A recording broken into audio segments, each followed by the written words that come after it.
మా నాయనమ్మ స్టైల్లో ఉసిరికాయ పచ్చడి ఎలా చేయాలో ఈ వీడియోలో చూసేద్దాం. ఉసిరికాయల్ని కడిగి తడి లేకుండా తుడవాలి. ఇప్పుడు పొయ్యి మీద కడాయి పెట్టుకొని నూనె పోద్దాం. నూనె వేడయ్యాక ఉసిరికాయల్ని అందులో వేద్దాం. మంచిగా బ్రౌన్ కలర్ లోకి చేంజ్ అయ్యాయి. పిల్లలు జాగ్రత్త తీయండి, ఇది నూనెతో పని. వేసేటప్పుడు కూడా జాగ్రత్తగానే ఉండాలి.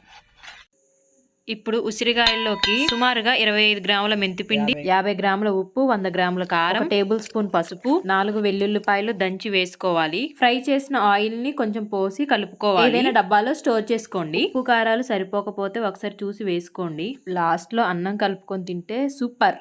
పచ్చడి చేసినాం. నిమ్మకాయలు అయితే పిండుకోలేదు.